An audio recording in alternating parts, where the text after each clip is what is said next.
तो कहानी की शुरुआत में हमें दिखाया जाता है कि सूरज धीरे धीरे पृथ्वी के पास आ रहा है, जिस वजह से पृथ्वी के सभी इलाकों में आग और सूखा फैलने लगा है। इसलिए जल्दी ही साइंटिस्ट पृथ्वी पर आने वाली सोलर क्राइसिस के खतरे के बारे में पूरी दुनिया में अनाउंस करने लगते हैं, जिसमें वो सभी को बताते हैं कि अगर सूरज इसी स्पीड से आगे बढ़ता रहा तो सूरज 100 सालों में पृथ्वी को अपने बीच समा के खत्म कर देगा और 300 सालों बाद वो पूरे सौर मंडल को ही खत्म कर देगा। इसलिए पृथ्वी को बचाने के लिए UEG यानी यूनाइटेड अर्थ गवर्नमेंट मूविंग माउंटेन नाम के एक प्रोजेक्ट पर काम करने का फैसला करती है। इस प्रोजेक्ट के अकॉर्डिंग साइंटिस्ट काफी सारे बड़े बड़े इंजन्स बनाकर पृथ्वी के अलग अलग हिस्सों में इंस्टॉल कर देंगे, जिसकी मदद से पृथ्वी को सौर मंडल से बाहर ले जाकर बचा लिया जाएगा। लेकिन इस प्रोजेक्ट में काफी खर्चा होने वाला था, साथ ही खाने पीने के रिसोर्सेज भी दिन प्रतिदिन खत्म होते जा रहे थे, जिस वजह से लोग दंगे और प्रोटेस्ट करने लगे थे। इन प्रोटेस्ट में वो लोग शामिल थे जिन्हें किसी भी अंजाम या खतरों की परवाह नहीं थी, क्योंकि इन लोगों का मानना था कि जो खतरा अभी तक पृथ्वी पर नहीं आया है उसके लिए गवर्नमेंट इतना बड़ा रिस्क लेकर पृथ्वी और मानव जाति को खतरे में डाल रही है। वहीं दूसरी ओर UEG डिजिटल लाइफ नाम के एक प्रोजेक्ट यानी DLP पर बैन लगा देती है, जिस वजह से प्रोटेस्ट और भी ज्यादा बिगड़ जाते हैं, क्योंकि DLP एक कट्टर ग्रुप था जिसका मानना था कि इंसानों का फ्यूचर सिर्फ कंप्यूटर में है। असल में वो एक ऐसा प्रोग्राम डेवलप करना चाहते थे जिससे इंसान अपने दिमाग को एक डिस्क में अपलोड कर सकता था, लेकिन रिसोर्सेज की कमी के कारण वो इस प्रोग्राम को आगे नहीं बढ़ा सकते थे। इसलिए रिसोर्सेज के लिए वो हैकिंग करके UEG पर आतंकवादी हमला करते रहते थे। इन सब के बीच UEG नोटिस करती है कि उनके मूविंग माउंटेन प्रोजेक्ट से लोगों का विश्वास उठता जा रहा है, जिस कारण काफी सारे लोग इस प्रोजेक्ट को रोकने की कोशिशें कर रहे हैं। पर तभी चाइनीज एम्बेसडर जाओ इस प्रोजेक्ट के पहले पार्ट को कंप्लीट करने का कहते हैं, क्योंकि उनका मानना था कि पहला पार्ट जल्द ही पूरा हो जाएगा और लोगों को दोबारा उनके मूविंग माउंटेन प्रोजेक्ट पर विश्वास होने लगेगा। जाओ कहते हैं कि इस पहले पार्ट को कंप्लीट करने के लिए सबसे पहले चंद्रमा पर मौजूद इंजन्स की टेस्टिंग की जाएगी, क्योंकि हम चंद्रमा को भी सौर मंडल से धकेलने का प्लान कर रहे हैं ताकि पृथ्वी का ग्रेविटी से कनेक्शन टूट जाए। वहीं UEG इस टास्क को कंप्लीट करने के लिए कई लोगों को एस्ट्रोनॉट्स के रूप में ट्रेन करने वाली थी, इसलिए वो कुछ सोल्जर्स को बेस पर इकट्ठा करती है, जहां हम लियू नाम के एक पायलट को देखते हैं। तभी लियू देखता है कि बेस प्रोटेस्टर्स से घिरा हुआ है और गार्ड्स उन्हें रोकने की कोशिश कर रहे हैं। उसी वक्त एक प्रोटेस्टर बेस के अंदर घुस आता है, पर हैन नाम की लड़की उस आदमी को मारकर नीचे गिरा देती है। ये देखकर लियू हैन से काफी इंप्रेस होता है और उसके साथ जिंदगी गुजारने के सपने देखने लगता है। इसके बाद सभी ट्रेनीज को एक एलिवेटर में बैठकर अंतरिक्ष में भेज दिया जाता है, क्योंकि उनका पहला टेस्ट अंतरिक्ष में होने वाला था। ये अभी तक का सबसे ऊंचा एलिवेटर था। इस एलिवेटर के ऊपर जाने की स्पीड इतनी तेज थी कि कुछ ट्रेनीज बेहोश हो जाते हैं, जिस कारण वो उस स्टेशन को भी नहीं देख पाते जो कि मूविंग माउंटेन प्रोजेक्ट के लिए बनाया जा रहा था। यहाँ सभी ट्रेनीज को फाइटिंग स्किल्स सिखाते हुए फायर आर्म्स का यूज करना सिखाया जाता है। इसके अलावा उन्हें बार बार एलिवेटर से ट्रेवल करवाया जाता है ताकि उन्हें फ्यूचर में एलिवेटर से ट्रेवल करने में किसी भी तरह की परेशानी का सामना ना करना पड़े। साथ ही सभी का मेडिकल टेस्ट करके उन्हें डेली एक्सरसाइज करवाई जाती है। इस ट्रेनिंग के दौरान लियू और हैन एक दूसरे को पसंद करने लगते हैं और उन्हें प्यार हो जाता है। फिर एक दिन लियू गार्ड को सिगरेट की घूस देता है और बेस के अंदर एक गुलदस्ता ले आता है, जिसे वो हैन को देते हुए उसे प्रपोज कर देता है। इसी सुबह एस्ट्रोनॉट्स का एक नया बैच वहाँ आता है और एलिवेटर में शामिल हो जाता है। तभी अचानक से बेस में मौजूद ड्रोन्स बाहर आने लगते हैं, जिससे इंजीनियर्स को पता चलता है कि उनका सिस्टम हैक हो गया है। इसी दौरान एलिवेटर अपने शेड्यूल से पहले ऊपर जाने लगते हैं। दूसरी ओर एलिवेटर में शामिल हुए नए एस्ट्रोनॉट्स अपने कपड़े बदलने लगते हैं। तब लियू और हैन नोटिस करते हैं कि नए एस्ट्रोनॉट्स ट्रेनीज के नाम की यूनिफॉर्म पहन रहे हैं, जिससे वो समझ जाते हैं कि वो लोग कोई एस्ट्रोनॉट्स नहीं बल्कि आतंकवादी हैं। यहाँ बेस में सभी ड्रोन्स अटैक करके आग लगाने लगते हैं, जिन्हें रोकने के लिए पायलट उन पर अटैक करते हैं, लेकिन ड्रोन्स पर निशाना नहीं बना सकते थे, क्योंकि साइंटिस्ट ने सिस्टम को इस तरह बनाया था कि वो अपने ड्रोन्स पर अटैक ना कर सके। वहीं ड्रोन्स हैक हो चुके थे, इसलिए वो सिस्टम पर अटैक कर रहे थे। इस तरह अटैक करते हुए ड्रोन्स एक एलिवेटर को नीचे गिरा देते हैं। दूसरी तरफ एलिवेटर में आतंकवादी सभी ट्रेनीज से उनकी ID चुराते हैं और सभी गेट्स को बंद करके ट्रेनीज की कुर्सियों को लॉक कर देते हैं। यहाँ जो भी उन लोगों को रोकने की कोशिश करता है उन्हें बुरी तरह पीटा जाता है। इस एलिवेटर के दूसरे रूम में लियू होता है, जो कि अपनी कुर्सी छोड़ देता है और अपने चश्मे का यूज करके गेट की लॉक स्क्रीन को धूप से जलाकर गेट ओपन कर लेता है। इस गेट की दूसरी साइड जाकर लियू देखता है कि उसका एक साथी बुरी तरह घायल है, क्योंकि आतंकवादियों ने उसे बुरी तरह पीटा था। इसलिए लियू उन आतंकवादियों के पीछे जाता है और उनसे लड़ने लगता है। इस फाइट में एक आतंकवादी ऊंचाई से गिरकर मर जाता है, जिसके बाद लियू एक फायर एक्सटिंग्विशर को लेकर दूसरे आदमी का पीछा करता है। इस बीच वो आतंकवादी चोरी की गई ID से एलिवेटर को स्टेशन तक पहुंचा देता है। ठीक उसी समय ड्रोन उन पर एक मिसाइल से अटैक करते हैं। इस दौरान बेस में साइंटिस्ट 550C नाम के इंटेलिजेंट क्वांटम क्वांटम कंप्यूटर की मदद से सिस्टम को हैकर से सेफ कर लेते हैं, जिसके तुरंत बाद ड्रोन्स जमीन पर गिरकर ब्लास्ट हो जाते हैं और फिर साइंटिस्ट द्वारा एलिवेटर को वापस नीचे खींच लिया जाता है। यहाँ ल्यू अभी भी उस आतंकवादी से लड़ रहा था। तभी हैन एक मैकेनिकल हाथ की मदद से विंडो को तोड़ती है और ल्यू के पास आकर उस आतंकवादी को मारने में उसकी मदद करती है। इसके बाद हैन गुस्से में ल्यू से दोबारा फ्लावर्स मांगती है, क्योंकि इस फाइट के दौरान उसके सभी फ्लावर्स टूट चुके थे। तभी अचानक से उसका स्टेशन बेस पर गिरने लगता है, क्योंकि उस आतंकवादी ने मरने से पहले डेटोनेटर दबा दिया था। ये स्टेशन बेस पर गिरकर क्रैश हो जाता है, जिससे बेस पर मौजूद बिल्डिंग्स ब्लास्ट हो जाती है और एलिवेटर भी अचानक से जमीन पर गिर जाता है, जिससे सभी ट्रेनीज भी इस एक्सीडेंट के शिकार बन जाते हैं। हालांकि ल्यू और हैन सही सलामत होते हैं। इसी दिन न्यूज पर बताया जाता है कि इस ब्लास्ट में लगभग 3000 लोगों की जान जा चुकी है और 5 से भी ज्यादा लोग घायल हुए हैं। यूईजी के बनाए स्टेशन के क्रैश होने के कारण कई लोगों की जानें गई थी, इसलिए लोग और भी प्रोटेस्ट करने लगते हैं। इस प्रोटेस्ट में आतंकवादी हमले और दंगे भी होते हैं। सभी प्रोटेस्टर गवर्नमेंट से डीएलपी को वापस लेने की मांग कर रहे थे। यहाँ जाओ अपनी असिस्टेंट से उस स्पीच को पढ़ने के लिए कहता है जिसे उसने यूईजी के प्रोजेक्ट में विश्वास रखने के लिए लिखा था। इसी दौरान जाओ अमेरिकन एम्बेसडर के साथ बातचीत करता है और उनसे प्रोजेक्ट पर काम करने के लिए एक और मौका मांगता है। कुछ हफ्ते बाद क्रायो स्लीपिंग पॉड्स में लोगों को रखकर चंद्रमा पर भेजा जाता है, ताकि वो चंद्रमा पर जाकर इंजन्स पर काम जारी रख सकें। इस बीच हैंग्यू नाम का कंप्यूटर इंजीनियर क्रायो स्लीप से उठता है, जो कि 550A नाम के एआई और उसकी बेटी याया की एक रिकॉर्डिंग को चेक करता है। दरअसल 550A की मदद से ही याया हैंग्यू से बात करती थी। यहाँ पता चलता है कि हैंग्यू पहले डीएलपी के लिए काम करता था, लेकिन 550C तक पहुँचने के लिए वो चंद्रमा पर काम करने आया है। असल में 500C पूरे बेस को कंट्रोल करता है, इसलिए हैंग्यू को लगता है कि वो 500C का यूज याया की क्लिप बनाने में करेगा, जिससे कुछ सेकंड्स के लिए उसकी मरी हुई बेटी का दिमाग एआई में डेवलप हो जाएगा। यहाँ टीम के बाकी मेंबर्स के साथ काम करते हुए हैंग्यू को पता चलता है कि जाओ नाम का कंप्यूटर रिसर्चर 550C का इंचार्ज है और वो चाहता है कि हैंग्यू उनके सिस्टम के ऑपरेशंस पर उनके साथ काम करे। इसके बाद हैंग्यू और जाओ 550C का पहला टेस्ट बेस के हर एक सेक्टर को एक्टिवेट करके करते हैं। जब वो कंप्यूटर के द्वारा वर्क के पूरा होने का वेट करते हैं, तब जाओ हैंग्यू को अपने दिमाग की डिजिटल कॉपी देता है, जिसे कंपनी ने जब्त कर लिया था, क्योंकि उन्होंने डीएलपी पर बैन लगा दिया था। यहाँ जाओ हैंग्यू को समझाता है कि ये तुम्हारे ऊपर डिपेंड करता है कि तुम इस कॉपी को डिस्ट्रॉय करना चाहती हो या नहीं। कुछ समय बाद हैंग्यू याया की क्लिप जाओ को दिखाता है। इस बीच हैंग्यू उस दिन को याद करता है जब वो अपनी पत्नी और बेटी के साथ कार से कहीं जा रहा था। तब अचानक से उसकी कार एक ट्रक से टकरा गई थी, जिससे उसकी पत्नी की तुरंत ही डेथ हो गई थी, पर याया कुछ समय तक जिंदा थी। इसलिए हैंग्यू याया के दिमाग को कंप्यूटर के जरिए जिंदा रखने के लिए उसे डीएलपी के पास ले गया था, लेकिन वो लोग उसकी मदद करना नहीं चाहते थे, क्योंकि उनकी टेक्नोलॉजी अभी तक तैयार नहीं हुई थी। इस बीच हैंग्यू की मुलाकात जाओ से हुई, जो कि पहले डीएलपी में काम करता था। यहाँ जाओ ने हैंग्यू पर एहसान करते हुए याया के दिमाग को 550A नाम के एआई में डाल दिया था। यहाँ प्रेजेंट में हैंग्यू जाओ से रिक्वेस्ट करता है कि वो याया पर 550C का यूज करे, जिससे याया पूरी तरह एआई में बदल सके, जिस पर जाओ हैंग्यू से कहता है कि याया के लिए 550A ही काफी है। इसी बीच उनका सिस्टम डिटेक्ट करता है कि वहाँ Z9 लेवल का सोलर स्टॉर्म आने वाला है, जिससे सभी लोग बेस पर वापस जाने का सोचते हैं, लेकिन उनके पास जो गाड़ियाँ थी उनकी स्पीड ज्यादा नहीं थी, पर फिर भी वो कोशिश करते हैं और किसी तरह सभी इंजन्स को बेस में रखकर उन्हें सोलर स्टॉर्म से बचा लेते हैं। पर इस प्रोसेस में 550C एआई बुरी तरह जल जाता है, जबकि प्रोजेक्ट को 3 दिनों में लॉन्च करना था, जिसके लिए उन्हें एक एआई की बहुत ज्यादा जरूरत थी। तब हैंग्यू जाओ को अपना 550A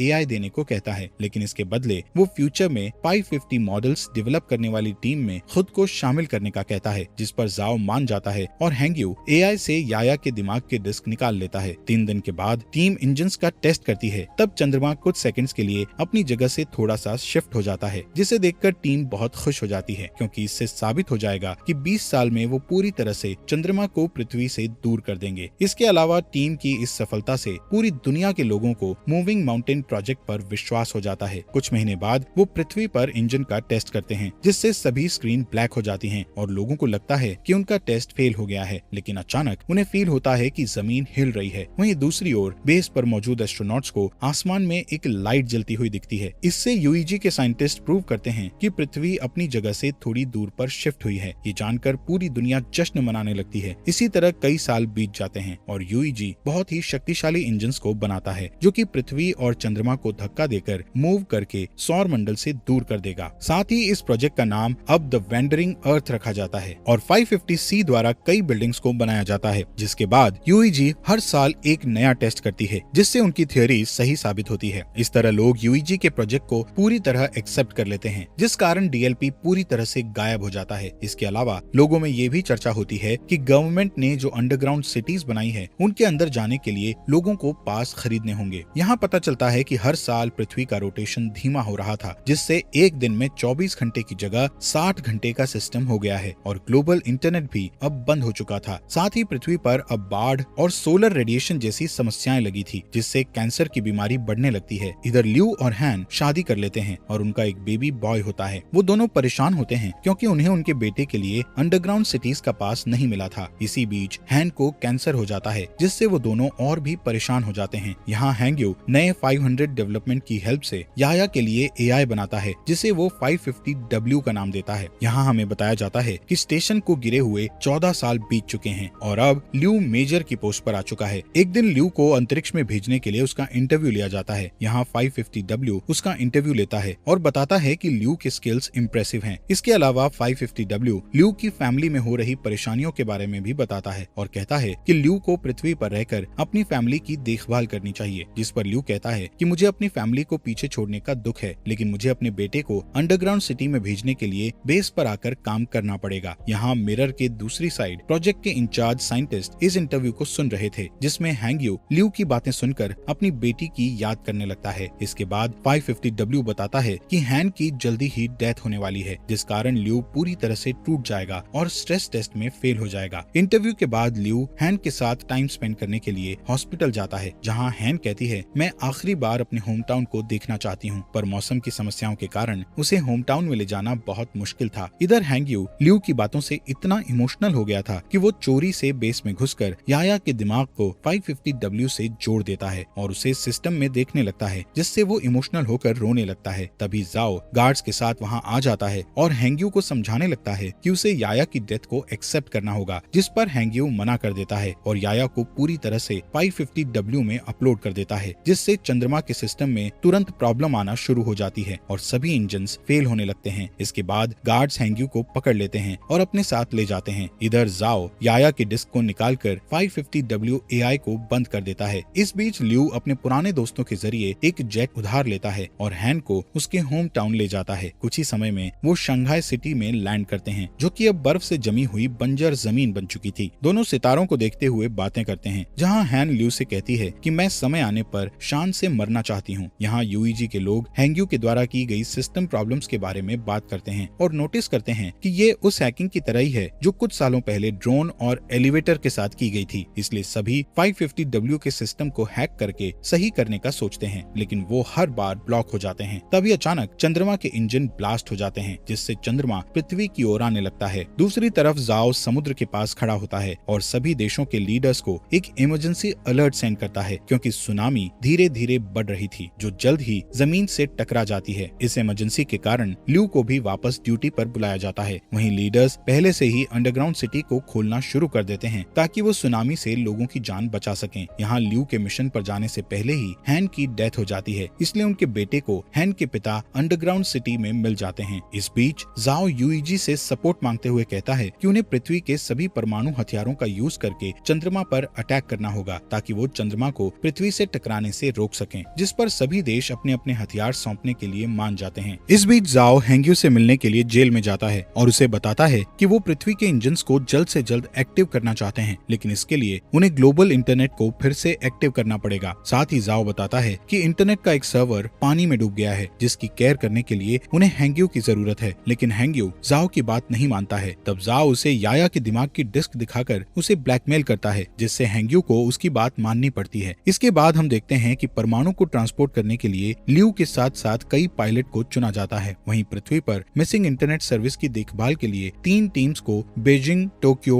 और डैलस भेज दिया जाता है। इसके बाद चुने हुए पायलट्स शटल्स के साथ चंद्रमा के लिए रवाना हो जाते हैं, जहां अंतरिक्ष में एस्ट्रॉइड्स प्लैनेट तेजी से शटल से टकराने लगते हैं, जिससे कई शटल्स क्रैश हो जाते हैं और टीम को 200 हथियारों का लॉस हो जाता है। इस वजह से अब उनके पास सिर्फ 180 हथियार ही बचे होते हैं। थोड़ी ही देर में बाकी के शटल्स चंद्रमा की सतह पर आ जाते हैं, लेकिन तभी एस्ट्रॉइड्स एक शटल को हिट कर देता है, जिससे ल्यू की शटल भी क्रैश हो जाती है। इसलिए उन्हें मजबूरन जमीन पर उतरना पड़ता है। इस दौरान उन्हें 384 हथियारों का फिर से लॉस हो जाता है। यहाँ बचे हुए लोग टेप को ढूंढने लगते हैं ताकि वो उनके टूटे हुए हेलमेट को ठीक करके अपने घाव पर पट्टी कर सकें। इसके बाद वो लोग तय करते हैं कि वो लोग बचे हुए हथियारों को पैदल ही चंद्रमा पर फिट कर देंगे, पर ल्यू नहीं चाहता था कि इस काम को करके यंग लोग मारे जाएं, इसलिए वो अकेला शटल से बाहर आकर गेट को बंद कर देता है। यहाँ पृथ्वी पर तीनों टीम्स सर्वर की जगह पर पहुंचकर पानी के नीचे चली जाती हैं, जहाँ ड्रोन और स्पेशल टूल्स की मदद से हैंग्यू की टीम बिल्डिंग में जाती है और सर्वर का दरवाजा ढूंढने लगती है। लेकिन जब वो दरवाजे को जबरदस्ती खोलते हैं तो उनका एक आदमी बुरी तरह घायल हो जाता है। तब जाओ उसके घावों को सही करने की कोशिश करता है, लेकिन उनके पास घाव को ठीक करने के लिए कोई सामान नहीं था, जिस कारण उस आदमी की डेथ हो जाती है। जिसके बाद हैंग्यू और जाओ इंटरनेट को वापस लाने के लिए कनेक्शन बनाने का डिसीजन लेते हैं। दूसरी तरफ ल्यू हथियारों को एक ट्रक से ले जाने लगता है। तभी अचानक चंद्रमा का मलबा पृथ्वी से टकराता है, जिस वजह से बिल्डिंग्स हिलने लगती है और कुछ हार्डवेयर जाओ के पैर पर गिर जाते हैं, जिससे वो बुरी तरह फंस जाता है। तभी उस रूम में पानी भरने लगता है। दूसरी ओर हैंग्यू अपने ड्रोन की मदद से भी रूम का गेट नहीं खोल पा रहे थे, इसलिए जाओ उसे जल्दी से पासवर्ड की दे देता है, पर इस दौरान जाओ की पानी में डूबने से डेथ हो जाती है। इसके बाद चंद्रमा का मलबा पृथ्वी की मेजर लोकेशंस को डिस्ट्रॉय करने लगता है, जिससे अंडरग्राउंड सिटीज में जा रहे लोग पैनिक होने लगते हैं। वहीं यूईजी में जाओ को बुरी खबर मिलती है कि उनके पास परमाणु हथियारों का एक साथ ब्लास्ट करने के लिए समय नहीं है, जिससे जाओ उम्मीद खो देता है। पर तभी उसका एक आदमी उसे सोल्यूशन बताता है कि अगर वो अंतरिक्ष में और भी एस्ट्रोनॉट्स को भेज देंगे तो हथियारों को मैनुअली ब्लास्ट किया जा सकता है, यानी कि सभी एस्ट्रोनॉट्स को अपना सेक्रीफाइस करके दुनिया को बचाना होगा। इस ऑपरेशन के लिए 300 लोगों की जरूरत थी। यहाँ एक पुराना पायलट कहता है कि ऐसा करना हमारा कर्तव्य है, पर यंग लोग फ्यूचर की देखभाल करने के लिए हैं, इसलिए उनका सेक्रीफाइस ना किया जाए। उस पायलट की बात मानते हुए सभी पुराने पायलट्स को एस्ट्रोनॉट्स की टीम के साथ चंद्रमा पर पहुंचा दिया जाता है, जहां ल्यू उन्हें आता हुआ देखकर चौंक जाता है, लेकिन उसका कम्युनिकेटर टूट गया था, इसलिए वो पृथ्वी पर वापस लौटने से पहले अपने पुराने टीचर और ट्रेनिंग पार्टनर्स को गुड बाय नहीं बोल पाता है। दूसरी ओर यूईजी बताती है कि टोक्यो और डैलस के सर्वर वापस आ चुके हैं, लेकिन बीजिंग का सर्वर अभी तक नहीं आया है। यहाँ बीजिंग में हम हैंग्यू को देखते हैं, जिसके रूम में पानी भरने लगता है और वो की को सही कंप्यूटर से नहीं जोड़ पाता। तभी चंद्रमा पर एस्ट्रोनॉट्स सभी परमाणु हथियारों को ब्लास्ट करने लगते हैं। ठीक उसी समय हैंग्यू भी उसकी माइंड डिस्क को एक कंप्यूटर से जोड़ देता है, जिससे चंद्रमा बुरी तरह ब्लास्ट हो जाता है। पर अब चंद्रमा का मलबा तेजी से पृथ्वी की ओर आ रहा था, इसलिए पृथ्वी को जल्द ही वहाँ से हटाने की जरूरत होती है। यहाँ हैंग्यू याया की क्लिप को एक्टिव करता है और उसे की दिखाकर अंदर से इंटरनेट को एक्टिव करने के लिए कहता है। तभी रूम में पानी भर जाता है, जिससे हैंग्यू की भी डेथ हो जाती है। वहीं चंद्रमा का मलबा पूरी दुनिया में गिरने लगता है। तभी यूईजी इमरजेंसी मैसेज भेजकर बताता है कि उनका मिशन फेल हो चुका है, जिससे शहरों में दंगे होने लगते हैं। वहीं जाओ हार नहीं मानता और अपनी टीम को इंजन्स में आग लगाने को कहकर उन्हें उल्टी गिनती शुरू करने को कहता है। इसी दौरान बीजिंग में हैंग्यू का दिमाग अचानक कंप्यूटर के अंदर एक्टिव हो जाता है, जहाँ वो अपनी बेटी से दोबारा मिलकर बहुत खुश होता है। इसके बाद हैंग्यू एआई में जाकर इंटरनेट सर्वर को एक्टिव कर देता है। तभी जाओ के आदेशों का पालन करते हुए एक आदमी इंजन्स को स्टार्ट कर देता है और फिर देखते ही देखते पृथ्वी मूव करने लगती है और चंद्रमा के मलबे से बच जाती है। ये देखकर पूरी दुनिया के लोग जश्न मनाते हैं। यहाँ ल्यू शटल से ही पृथ्वी को हिलते हुए देखता है, इसलिए वो जल्दी से वीडियो रिकॉर्ड करता है ताकि वो अपने बेटे को ये सीन दिखा सके। दूसरी ओर हैंग्यू और याया के दिमाग का बैकअप 550W में एक साथ मिक्स हो जाता है। इसके बाद हमें 7 साल बाद का सीन दिखाया जाता है, जहाँ पृथ्वी वापस से 24 आवर के सिस्टम में आ चुकी है और जाओ रिटायर्ड हो चुका है। लेकिन अब उनकी असिस्टेंट यूईजी में उनकी लेगेसी को आगे बढ़ा रही है। अब क्योंकि चंद्रमा से उनको कोई भी खतरा नहीं है, इसलिए वो अपने प्लान का सेकंड पार्ट शुरू करते हैं, जिसमें वो 10 साल के अंदर जुपिटर प्लैनेट के पास से उड़ेंगे और फिर पृथ्वी को हमेशा के लिए सौर मंडल से बाहर कर देंगे। इसलिए इंजन्स पर नजर रखने के लिए एक स्पेस स्टेशन बनाया गया है, जिसका इंचार्ज ल्यू है। और इसी के साथ ये मूवी यहीं पर खत्म हो जाती है। दोस्तों, आपका दिल से शुक्रिया आपके अपने फॉक्स एक्सप्लेनर हिंदी चैनल को सब्सक्राइब करने के लिए।